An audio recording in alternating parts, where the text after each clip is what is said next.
If you are watching this, thanks for joining me. My name is Cindy.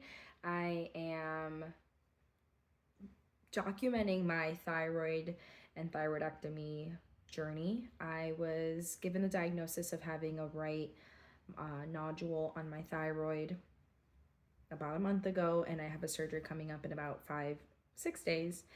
And I wanted to take some time to document my process to make sure that I am both venting somewhere that is productive, not just for me, but hopefully if you are also going through this, are experiencing this surgery or deciding to move forward with surgery, or if you're supporting someone going through their surgery, that this could be helpful. This video is going to focus on my process mentally and my concerns, things that are on my mind, things that I'm worried about. Not intended to instill fear in anyone that's also experiencing this shift, these changes, this next step, but really more so to, if you are feeling these things already, give you someone to relate to, know that you're not alone in those concerns, validate that really more than anything, and also to let people know that if they are helping you, that these things might be on your mind. Please do not see this video as an example or a space to get more fear, more worry from. I don't want to create that for anyone. So just know that these thoughts are my feelings, my thoughts alone. I do not want this for you. So if you do not feel this way, do not feel guilty, do not feel bad, do not feel like you're missing something. I think it's fair to ask questions. So if I'm asking myself questions that you want to ask yourself, feel free, but please do not carry the weight the same way as if it were your own if you don't already have it. Like, do not do that. I want it to be a positive space as much as possible. So with that big disclaimer, I will go right in. The first thing that I want to talk through and just get out there, because it is the one at the top of my mind, first on my list, and I think it's easy for it to be at the first of my list, because even just like recording this, documenting this process, I'm looking at myself. I'm on a front facing camera and I can see myself. So the first concern that I have is a scar that I'm going to have front and center, lower neck. I have a bug bite, so that's what that is. I wear a lot of jewelry. I like I like crew necks. I like square necklines, sweetheart necklines. I like fashion and clothing and photos. I take a lot of photos and I document a lot of the things that I live through and see and experience. And the thought of having a scar front and center in a space that people first see when you greet them, when you meet them, when you see them again, it sits not great with me. I do have feelings around scarring, healing, and I know that it's an aesthetic thing. But it's something that is very present for me because of the stage of life that I'm at. I have some opportunities coming up. I have some life goals that I want to hit. That's not to say that the scar will prevent me from doing those things, but it is something that I don't, if it's a hard time in my life, which right now it feels like a very hard time in my life, and if it happens to be more serious than what I know it is right now, um, I don't I don't like the idea of that being documented and captured forever in my photographs. I know that since I've gotten this diagnosis, this is now a part of my story. This is a part of my life. Whether it's visible in the photos or not, it is a part of my story already. But I think it being fresh, it's still being something I'm processing. I don't want it to stare at me right back, front and center, as I'm still digesting all of this. So, to be quite honest, the scar, the visible scar, how it may or may not heal is a concern. I trust my surgeon. They had a really great first impression, answered all my questions, were very honest, um, very skilled, very knowledgeable in what they're doing. And at the same time, health complications, those things can happen. And so I'm just worried that I'll wake up and that they'll say, this happened. So it didn't go quite as planned or something to that effect. So just worried about things in that way. That's the first big one. The second concern that I have is around the adjustments that you go through when you remove something that you need. To be quite honest, I've heard this theme here and there, and I don't know if I see it that way. I have expressed similar sentiment in terms of reassuring myself, and I'm sure people say it to reassure others, but when it comes to like, it's not that bad. If it's cancer, it's the best kind of cancer to have. I understand the sentiment. If you are someone who has shared that with me, that is okay. I'm not holding that against you. It is true. This is an area that cancer can be caught pretty early on. Once it's treated or cut out, or there's treatment to that area, to the thyroid. Recovery and healing from that is the percentages are high. I don't have the specifics in front of me, but it is a it's not as negative as it could be in other areas, and they can remove the things that they need to remove. It doesn't, I think my doctor told me specifically that this is an area, like the thyroid area is not one where necessarily it spreads as often as it might in other areas. And so I sigh heavily with that, because not trying to downplay it, the fear, the concern, the worry, the possibility, and at the same time, this is an area, this is a body part, this is an organ that is essential to a lot of things that we do day to day. And as someone who has reproductive organs and would like to consider family, and I myself am battling with things like depression and anxiety even before this nodule growth. The thought of part of the gland that helps control hormones and it being removed makes me very worried for the shifts and the changes that come with adjusting to that change. The first part of it is part of my thyroid will be removed, and my body will have to adjust to how it functions without half of it there. And should they find that it's cancer, and whether it's in that operation or in a future operation that they need to then go in and remove the rest of it, that then means that my body will not have this gland, this organ that it needs, and I'll need to be on medication the rest of my life to make sure that I'm functioning as best as I can without it.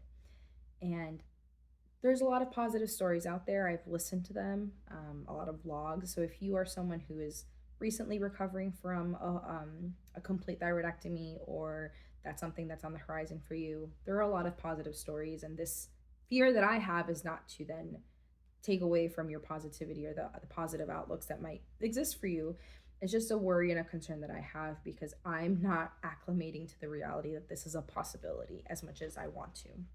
And that's part of why I'm recording this. I want to process this. I want to be realistic with myself, and holding space for verbalizing this fear, this worry is hopefully going to help me do that. So I know that there's a lot of solutions, a lot of workarounds, a lot of tangible things that my doctor has mentioned to me, that I've looked up, researched, had people living through this explain, in their own words. And at the same time, I'm still worried. I'm still fearful. I think the biggest part of the worry comes from I I was recently managing my anxiety and depression, and just found like a good kind of settled down place, a good plateau, if you will.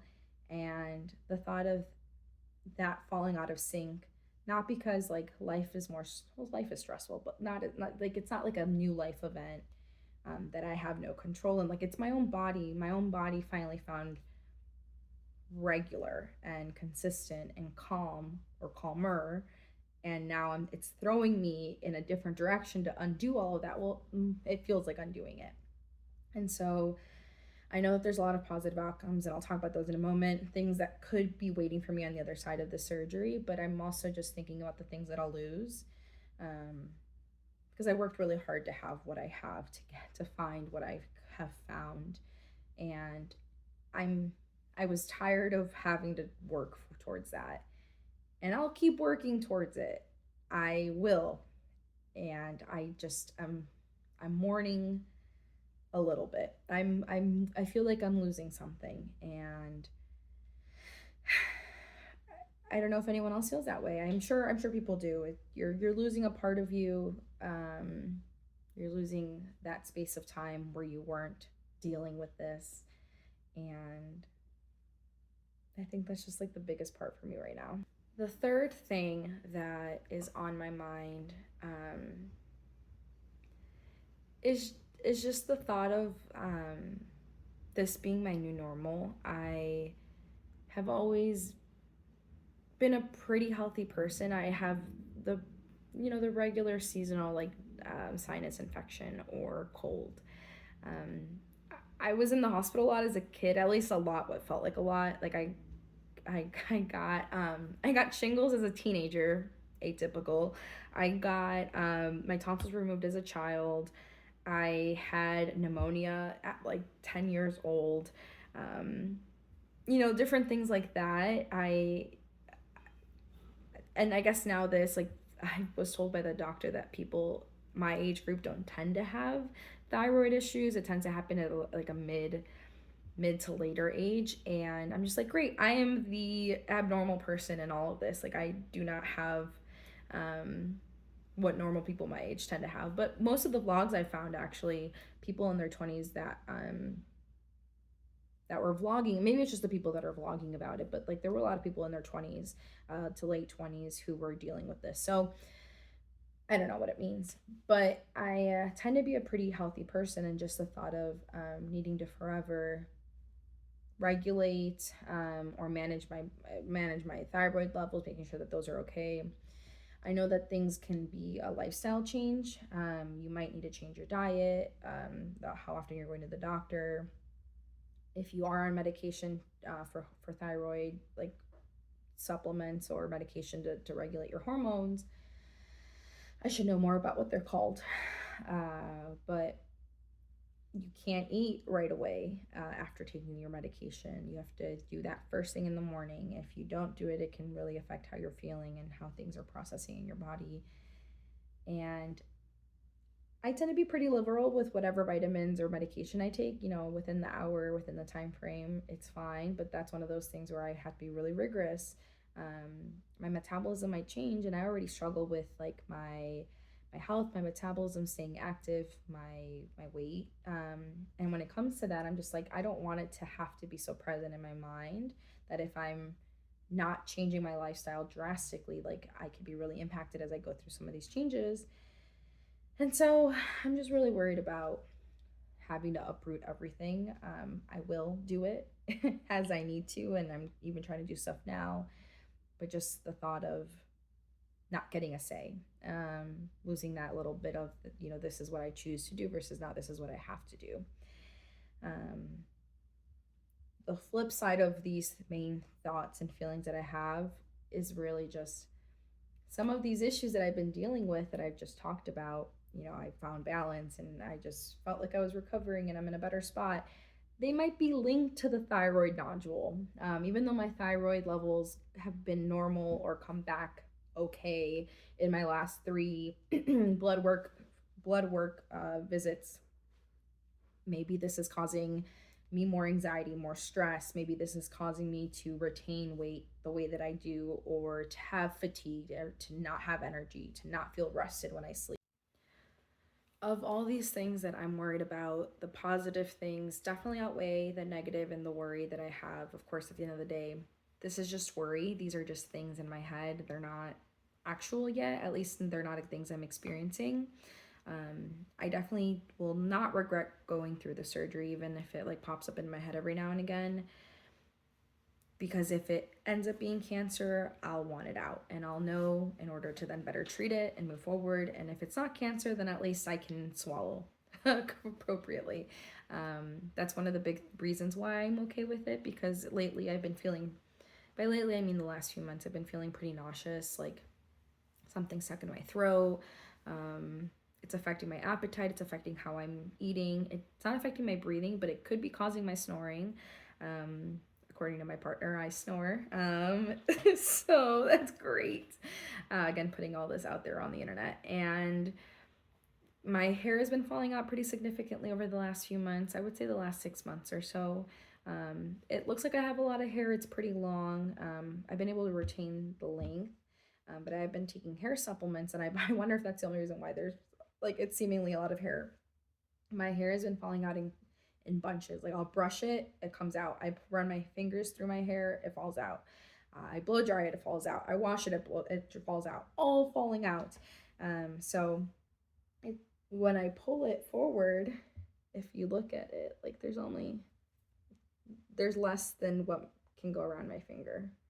Um, and I have always had a lot of hair. I've been someone who has pretty thick hair, but just the amount of hair on my head is really sparse. Even in like my part line, here on like the side, the temples, my hair is pretty sparse. Doesn't seem like it because I've been taking supplements and putting stuff in my hair, my scalp. Um, so on the other side of the surgery, what hopefully awaits for me is no trouble with swallowing, less hair falling out, maybe decreased anxiety. Like I mentioned earlier, I've been dealing with anxiety the last few years, but it's been really heightened the last 12 months. And if this is a contributing factor, like I hope that this really helps out. Um, and just overall, like knowing that I'm not dealing with cancer would be great. I think it's a good kind of, okay, at least we know that it's not cancer. I do have some mixed feelings around having something removed and it not being as bad as we think it could be. Because then it's like, why do we have to do it? Well, we had to do it to find out. So it's kind of, what is that? Schrodinger's, I don't know how to pronounce it.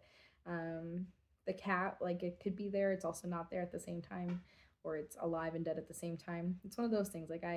It's both cancer and not cancer at the same time, and we'll only know until we look. And so I let out the biggest sighs all the time. It feels like I got less put together as I filmed these different sections of my thoughts and feelings, but these are just my thoughts, these are just my feelings, these are just my worries. And if these resonate with you, I see you, I understand, I do not judge. If you are helping someone who's expressed these thoughts and feelings, just try to be as understanding as possible. It could seem really superficial, but it's like the rest of our lives. This is something that isn't just like, oh, I'm going to get my wisdom tooth removed. It is something here, like face level, and affects hormones. Fertility will be fine. Like people get pregnant after having this removed, but I'm just worried. And I'm hoping for the best. So if I manage to post this before my surgery, send me your best wishes. If you are dealing with this or have an upcoming surgery, my best wishes to you. If you're recovering from a recent surgery, my thoughts are with you. Get all the rest that you can. Build up your support system. Make sure that people are caring for you, that you are allowing yourself to be cared for. That's my biggest challenge, like letting people care for me right now. And I hope to talk to you soon. I'll let you know maybe how the pre-op process is for me, and maybe post-op a little bit if I can manage to record it. So talk to you soon.